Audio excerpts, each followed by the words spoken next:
After the Korean War ended in 1953, the world's first jet war, military planners in a number of countries were interested in developing an aircraft that could take off and land without the need for long runways, allowing those planes to be rearmed and refueled closer to the battle space, closer to the action. Most jet engines produce thrust that goes straight out the back, pushing the airplane forward. But the Bristol Engine Company in Great Britain developed a motor that could change the direction of its thrust to straight down. If an airplane could be built around this concept, it would be possible for a fighter to take off and land vertically. And in 1960, Hawker and Hawker-Siddeley Aircraft, also in Great Britain, developed two planes, the P-1127 and the Kestrel, that demonstrated that it could be done. These experimental airplanes were powered by the Rolls-Royce Pegasus engine that developed 10,000 pounds of thrust. Nicknamed the jump jet, the Hawker-Siddeley Harrier was born. The U.S. Marine Corps began flying the AV-8 in 1971, and for the last 53 years, the venerable Harrier has supported the Marines and other U.S. military personnel on the ground with its 13,000 pounds of bombs, missiles, and other munitions. The aircraft you see on the runway now is the latest version of this amazing airplane, the AV-8B Harrier 2 Plus. And this weekend, here at the Cherry Point Air Show, we're going to witness the final public demonstration of the Harrier's amazing short and vertical takeoff and landing capabilities. In just a moment, you'll hear the sound of the Rolls-Royce Pegasus engine with nearly twice the thrust of the original Harrier. Ladies and gentlemen, boys and girls, welcome to the Harrier Sunset. As you are witnessing the final public Harrier Level 3 demonstration. At your immediate front, the pilot is positioning his aircraft for a short takeoff. In as little as 50 knots, using 23,400 pounds of thrust from the Pegasus motor.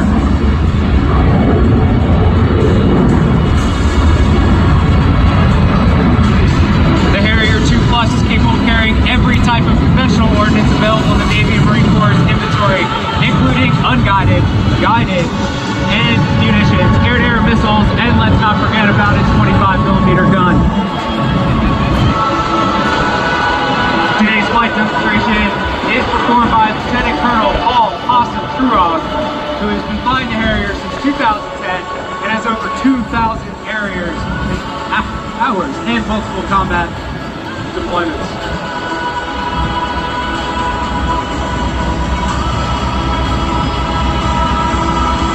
The Harrier takeoff technique that was just demonstrated is possible through the use of nozzles located on each side of the aircraft. The pilot is able to manually take control of the direction of thrust by positioning these either down, full down, intermediate, or full aft for conventional flight.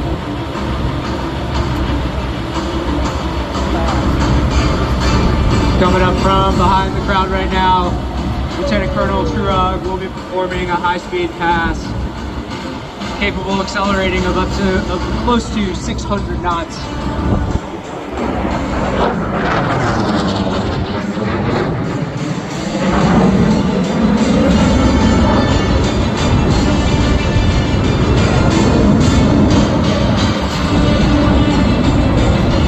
The Harrier has been part of the 2nd Marine Aircraft Week since April of 1971, when they were AV-8As. And what you see before you is the AV-8B 2 Plus, a greatly improved version. There's only 2 tactical squadrons left now. We've got the VMA 231, Ace of Spades, and VMA 223, Great American Bulldogs, as we begin to transition fully over to the F-35, Bravo, and Charlie in the United States Marine Corps. Coming from the left, Lieutenant Colonel Schurog will be conducting a high-speed low pass.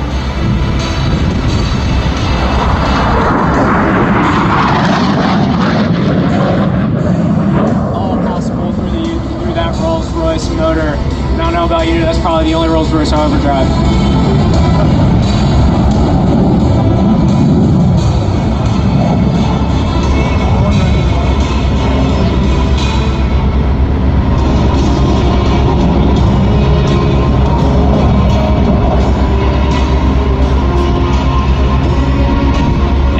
From the right, Lieutenant Colonel Schurog will be conducting another high-speed low pass. All I can do is just go fast.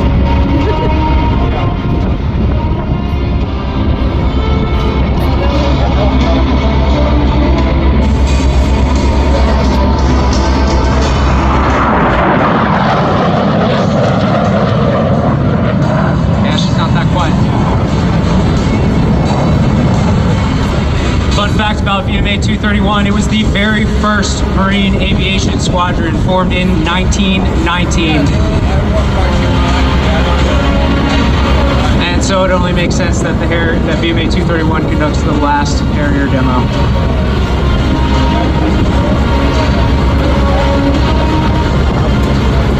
And in from the left, Lieutenant Colonel Schurog is going to slow it down now. Get out your cameras. This is going to be the photo pass. He's going to make a nice plan form of the jet. This will be the last time you're going to be able to see this in an air show, folks.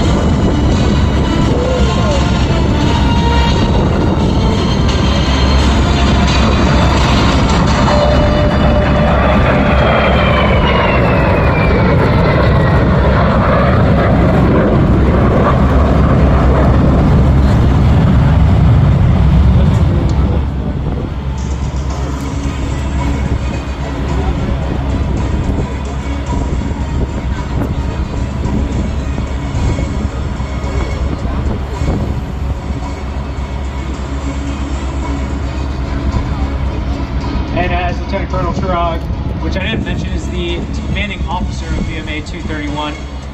He'll be coming in from the right to demonstrate the brake.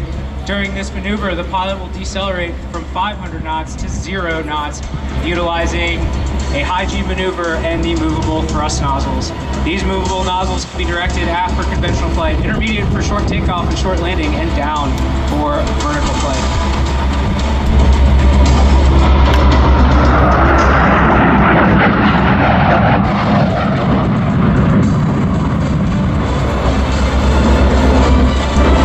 The pilot, who directs engine bleed air through the reaction control nozzles located at the wingtips, nose, and tail, maintains control of the aircraft during vertical operation. Now let's watch as he slows the aircraft down, configures it for landing, and comes in for the hover work. And just a reminder to everyone, there is nothing helping the pilot during this maneuver.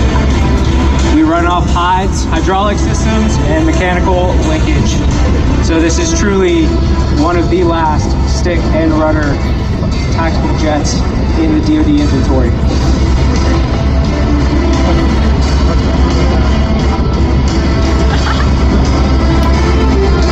Witnessing history.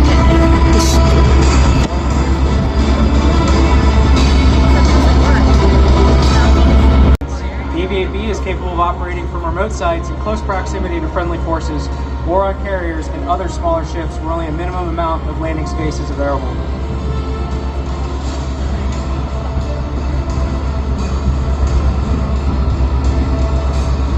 As Lieutenant Colonel Schurog approaches, he'll be slowing the aircraft down for vertical flight, purposely overshooting the pad to give you a nice demonstration of the vertical capabilities of this aircraft. Put on your headphones, put on your ear protection, it's going to get a little loud. It's always the loudest part about any show, isn't it? Well, it's the best part.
as little as 500 to 1,000 feet. Mike, when I was watching him fly away, I saw a lot of smoke. And that's something that research early on, having a smoking jet was a dead giveaway. Why all the smoke when he was climbing away? So that's demineralized water. We carry 500 pounds of it. You're telling me you put water on the fire? Yeah, we put water on the fire to cool the motor down and get more out of it. So you put water on the fire, it burns better, more thrust. Yeah, about 1,000 pounds more thrust. Wow! And that's the smoke. That it is. That's got to be exceptionally important on a hot day. It's very important on a hot day. We wouldn't be able to do any hover work or vertical landings without it. I'm going to get my camera ready. He's been cleared to land. I'm going to get my camera ready because I want to see the final landing of the final demo here at the sunset of the Harrier. Absolutely, I'd do the same.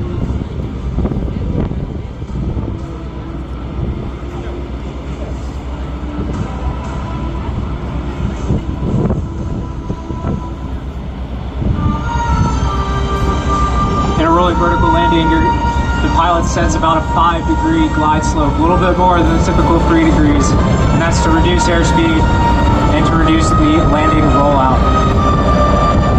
as well as to clear any obstacles.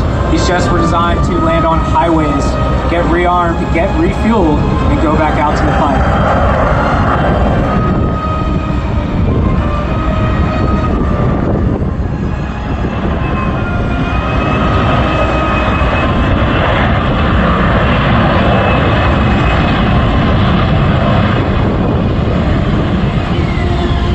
Ladies and gentlemen, this concludes the final Harrier demonstration. In closing, I would like to say that it would be impossible to find a Harrier pilot who would not concede that the Harrier is the most rewarding aircraft they've ever flown. The 2nd Marine Aircraft Wing and VMA 231 takes great pride in having to share some of this excitement today. Thank you for coming out, everyone, and happy Mother's Day. That's history. Now that's history. Captain Mike Fucci. Part of history, baby. Traveling for events. Traveling for events, part of history, baby. Way to go. Ladies and gentlemen, a nice round of applause for Mike Fucci and your United States Marine Corps AV-8B Harrier 2 Plus final demonstration. Yes, sir, buddy. Thanks for being here. Thank you. Traveling for events, history made. And that's why I do these events. History. Because one day I will not be able to do any YouTubing.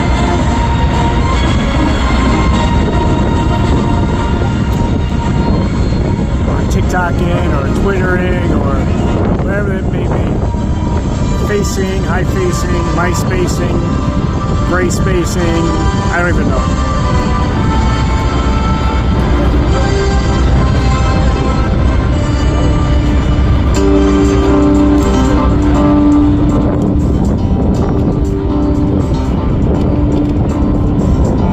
WITN, the most watched, most trusted news in all of Eastern Carolina, is proud to be a media partner of the 2024 Marine Corps Air Station Cherry Point Air Show. Trust WITN and their certified most accurate first alert weather team to keep you and your family safe. Download with the WITN weather app now or on the App Store or Google Play. Inner Banks, thanks and best wishes from Inner Banks Media to all veterans and active military. Inner Banks also thanks the listeners of our radio stations, Talk 96.3 and 103.7, WNCT 107.9, The Game 94.3, and Oldies 94.1. Together with our members, the Electric Cooperatives of Eastern North Carolina, are creating a brighter future for people and communities, providing safe, affordable, and reliable electricity. The electric cooperatives of Eastern North Carolina are proud to power your lives. The Walsh Group, dedicated to delivering exceptional customer service to our federal clients and partners at Marine Corps Air Station Cherry Point, while upholding the highest standards of ethics, quality, and safety on our construction projects. Walsh is a proud sponsor of the 2024 Air Show. The Curtis Media Group is proud to support this year's Cherry Point Air Show. Fly high in the mornings with 106.5 WSFL and the John Boy and Billy Big Show, 101.9 KISS FM, and the Steve Harvey Morning Show, The Burt Show on 99.5 The Wave, Murphy, Sam, and Jody on Magic 103.3, and Fred Rouse on Beach Boogie and Blues. Red Bull is proud to sponsor and support the partner with Marine Corps Air Station Cherry Point, giving you wings for those that protect.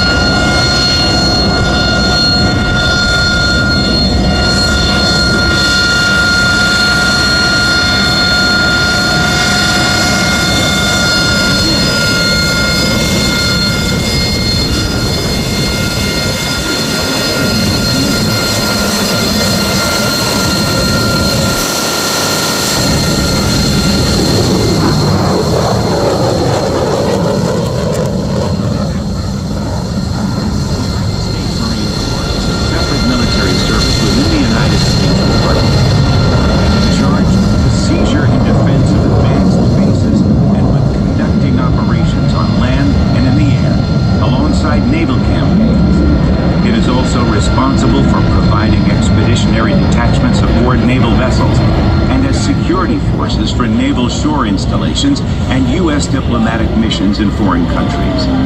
The Marine Corps was founded on November 10th, 1775, by order of Continental Congress.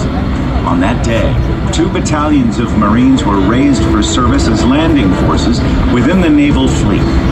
Since then, Marines have served in every major U.S. naval action and have executed more than 300 landings on foreign shores. Since its creation, the Marine Corps role has expanded significantly.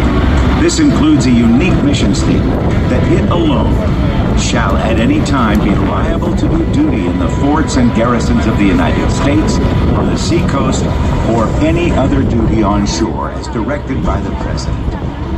In this special capacity, the Marine Corps serves as an all-purpose, fast response task force, capable of quick action in areas requiring emergency intervention. This construct, made up of command, air, ground, and logistics elements, is the Marine Air Ground Task Force, or MAGTF, and its responsiveness and agility have led to the Marine Corps being operations